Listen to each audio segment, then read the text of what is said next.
Hello, welcome, Cabbage here. In Elden Ring Nightreign, let's have a look at a couple clears. Yes, plural. First we'll look at my first clear of Maris. And then I skipped the third in line on the list, because I wanted to use my a new Iron Eye costume, show that off.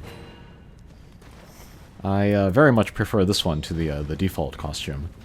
That's not the case for most of the Nightfarers, but for Iron Eye, definitely, yeah. Then my teammates are Wilder and Revenant. And then I'm going to use my starting bow. It has the lightning infuse. And then I have the talisman, which will reduce drop-off with distance, so that's pretty cool. Damage drop-off. And I felt like this team was pretty good. The Wilder was a little iffy, but the Revenant was very good. And I'm dropping some Starlight Shards for her. And then this is my, I think, second fight on the boss. What I'm trying to do is I'm trying to go into every boss at least once without looking at guides. But the more I play, the more I am willing to look at other playthroughs or guides just to get a sense of the moveset. Kind of like what ultimate attacks or what phase changes to look out for. Typically I would not do this with Souls games, but here the investment to even get to the boss is so much greater, it's like half an hour of play, that after the first look I will look at other sources. And then this was similar to how I played Final Fantasy Brave Exvius. You could of course go in blind and then try to learn it, but the cost was so high in that game. It cost like 50 or 60 stamina even just to attempt it. Which in those days was a crazy cost. Like years later they made it so that you could play it for free or something like that, but yeah, it wasn't like that when I was playing it, so I would look at guides, and then I would look at my account and then see how much I could replicate, you know, that sort of play style or that strategy with what I had. And that was still fun. I didn't figure it out for myself, but I figured out how to do it with my account myself. And it's more about like the, what do you call it, the execution, rather than the figuring it out. But yeah, Maris, like, super cool fight. This is one of my favorite fights ever in a Souls game. But it, like, takes place a lot in the air, so you need ranged attacks. You don't need ranged attacks, but it really helps. And then it's kind of slow-paced. And there's also, like, a lot of stuff on the field, like these jellyfish or, like, these arms coming out of the ground. And the music is amazing. So, yeah, really, really impressive fight, and interesting mechanically as well. And then Iron Eye, he has the skill where you can mark the target. It has the X on it now. That is that's a melee attack, a close range attack, so I need to wait for the boss to kind of cling close to the ground, and then I can use it. And I'm enjoying that skill with Iron Eye.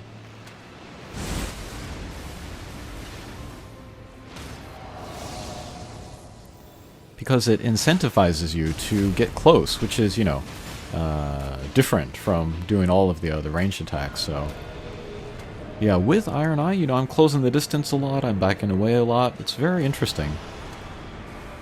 And then here, the boss is using a sleep attack. If you can knock him out of it, then you won't fall asleep. Although, I don't see too much demerit of falling asleep, because you wake up right away. I don't know. But there's a much more dangerous attack where the boss goes high up into the air and then drops some, like, bombs on you. And if they explode, you know, they can one-punch you. And that's how I lost the first attempt at this guy. So I'm on the lookout for that. And then, oh, is this it? Yeah, it goes up in the air. And there it is. Okay, that's the bomb that we gotta get rid of, so I'm wondering if I have enough damage to get it before it hits, so I'll use my ultimate. But it turns out that there's a second bomb I guess, thankfully, I was far away enough that it didn't kill me. But it did kill the Revenant, I think. So we'll resurrect her and get back to the fight.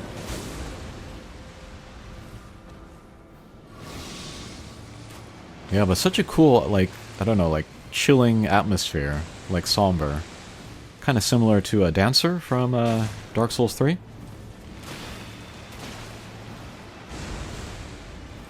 But yeah, very, very awesome fight.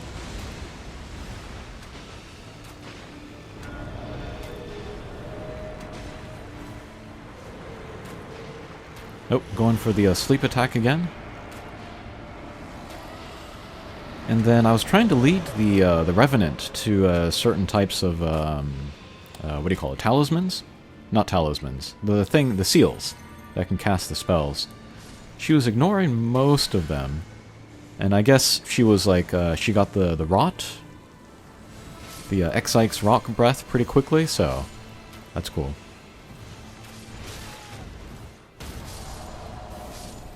And then I guess the way the boss works is that if you kill the jellyfish that it drops, it will damage the boss. So that's a way for melee characters, short-range characters, to do damage to the boss. Alright, there goes Maris. Super cool fight. I would love to play that again.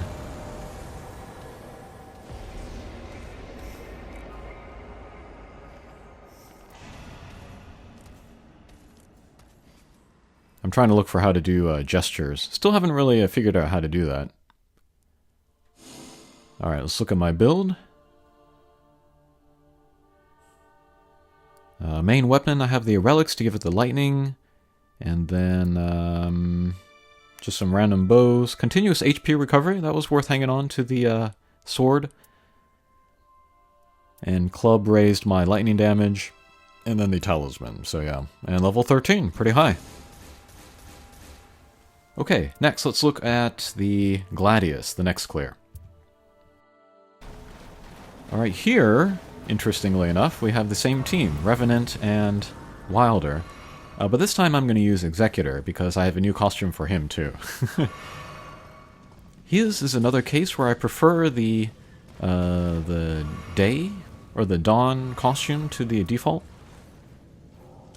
I just like kind of the more volume around the head and the neck with the long hair and then the sash wrapped around.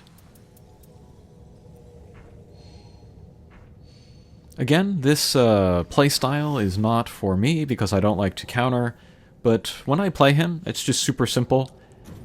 Use dexterity weapons to attack and then turn into the big dog sometimes. This person dropped a lightning sword for me. I don't need that because the boss likes holy. I'm going to use my sacred Nagakiba.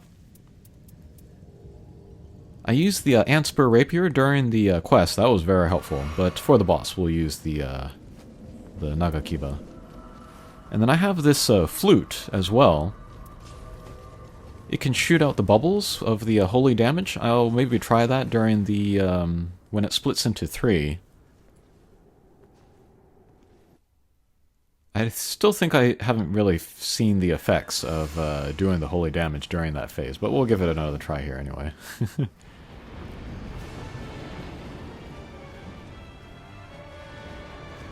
And yeah, this clear was pretty smooth. I think again it just goes to show that there's like a steep learning curve to this game. And I've finally gotten over it, that the run felt pretty comfortable. And then this boss clear felt pretty comfortable. Alright, let's become the beast. Let's do some damage, and some stance damage, hopefully.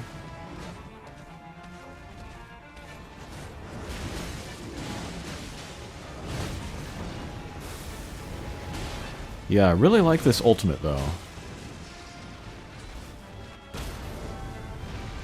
Oh, can we get the critical? There we go. And there's, what do you call it? Sacred something or other? Give the buff to everybody? Alright, let's get out the bubble shower. Let's try this out. And bubbles. Yeah, maybe a few of those hit. Oh, bubbles again. Okay, that was pretty good. Alright, teammate went down, so let's, oh, the, Wilders got it. Okay, one more bubbles, hit a bunch of guys. I'm not seeing the holy, like, the lines on the guys, though, so I don't know if that even mattered. Okay, we'll go back to the, Nagakiba. Very long sword. Feels great to use.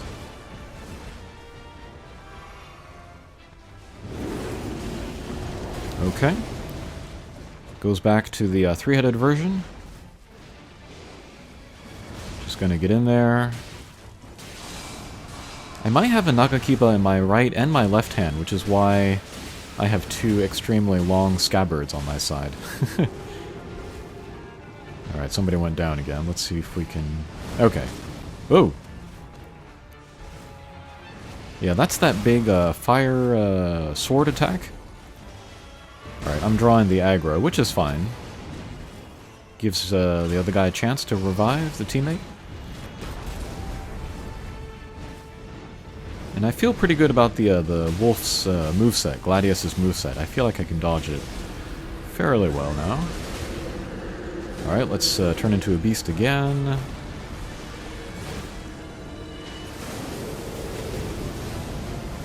Alright, we got the laser from the big skeleton guy. That's cool.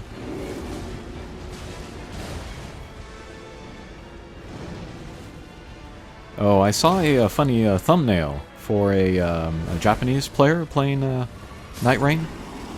It said, dog, dog, dog versus dog, dog, dog. It was 3 Executors fighting this guy, and then when it went into the phase change, then everybody did their ultimate, so it was all dogs. I thought that was funny. Okay, and that's the clear. That may have been Wilder's first clear of Gladius. That might have been the Remembrance quest for Revenant, so I'm happy to help out.